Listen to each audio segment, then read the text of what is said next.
Maharashtra live मध्ये महत्त्वाची बातमी सुरुवातीला आपण पाहणार आहोत ती म्हणजे राज्याचे कृषी मंत्री माणिकराव कोकाटेंना नाशिक कोर्टानं जामीन मंजूर केलाय। त्यामुळे कोकाटेंना अटकेपासून तात्पुरता का होईना दिलासा मिळालाय। माणिकराव कोकाटेंचे बंधू विजय कोकाटेंनी 50,000 रुपये भरून जामीन घेतला। कागदपत्रांच्या फेरफार प्रकरणी माणिकराव कोकाटे आणि त्यांचे भाऊ विजय कोकाटे यांना नाशिक जिल्हा कोर्टानं 2 वर्षांचा तुरुंगवास आणि 50,000च्या दंडाची शिक्षा सुनावलेली आहे। 95 साली कागदपत्रांच्या फेरफार आणि फसवणूक केल्याचा माणिकराव कोकाटेंवर आरोप आहे।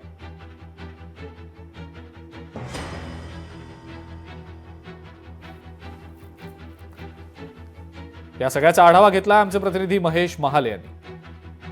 राज्याचे कृषी मंत्री माणिकराव कोकाटे यांच्या अडचणीमध्ये वाढ झालेली। खरं तर 95 साली त्यांनी जी सदनिका घेतलेली होती ती चुकीच्या पद्धतीने कागदपत्र घेऊन ही घेतलेली होती असा आरोप हा त्यांच्यावर 95 ते 97च्या काळात केला गेलेला होता। या प्रकरणावर खरं तर नाशिक जिल्हा न्यायालयाने त्यांना 2 वर्षांची शिक्षा आणि 50,000चा दंड ही शिक्षा सुनावली। खरं तर यामुळे आज संपूर्ण राजकारणामध्ये एकच खळबळ उडालेली। आता आपण नाशिक मधील याच सदनिकेच्या बाहेर आहोत। याच ठिकाणी खरं तर माणिकराव कोकाटे यांनी फ्लॅट घेतलेला होता। त्यावेळेस 95च्या काळामध्ये खरं तर माणिकराव कोकाटे हे नवीनच राजकारणात आलेले होते आणि आपण आर्थिक दुर्बल घटकामध्ये आहोत असं त्यांनी सांगून खरं तर त्यावेळी या ठिकाणी 4 फ्लॅट जे होते ते घेतलेले होते। एक त्यांच्या नावावर, दुसरा त्यांच्या बंधूंच्या नावावर, तर एक चुलत भाऊ आणि दुसरा मामे भाऊच्या नावावर होते। मात्र नंतरच्या काळामध्ये जर बघितलं ते दोन्ही फ्लॅट माणिकराव कोकाटे यांनी विकत घेतले। त्याच्यामुळे त्या गुन्ह्यांमध्ये त्यांचा सहभाग नाहीये।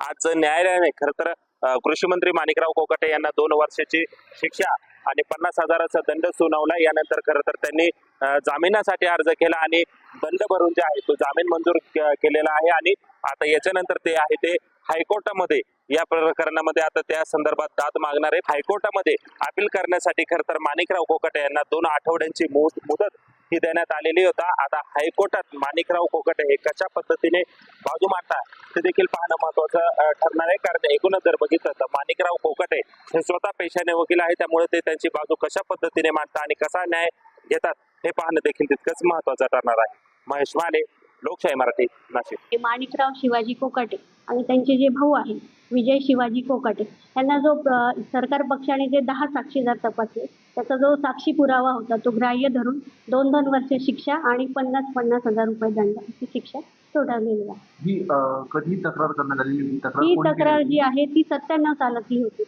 इव्हन म्हणजे त्याच्या प्रायर टू 2 इयर्स म्हणजे 95 सालात हे जे आहे हे सगळी प्रोसिजर झालेली होती आणि ही जी तक्रार आहे शासनातर्फे भास्कर पाटील म्हणून जे होते ॲडिशनल कलेक्टर होते UNC डिपार्टमेंटला, त्यांनी ती सर्व इन्क्वायरी करून यांच्या विरुद्ध फिर्याद दाखल केलेली होती। माझं आणि दुबळे साहेबांचं राजकीय वैर होतं आणि त्या वैरत्वापोटी त्यांनी सरकारला सांगून माझ्यावरती केस केलेली होती। त्या केसचा निकाल 30 वर्षानंतर आज पहिल्यांदा लागलेला आहे। मेहरबान न्यायालयाने त्याचा निकाल सोडवलेला आहे। निकालपत्र हे मोठे आहे, 40 पानाचं आहे, मी अजून वाचलेलं नाही। वाचून त्या संदर्भात मी आपल्याला व्यवस्थितपणे मार्गदर्शन करेन आणि त्यासाठी मी अपील या ठिकाणी करण्याचा निर्णय घेतलेला आहे। लोकशाही मराठी ऐका, पहा, जागरूक रहा।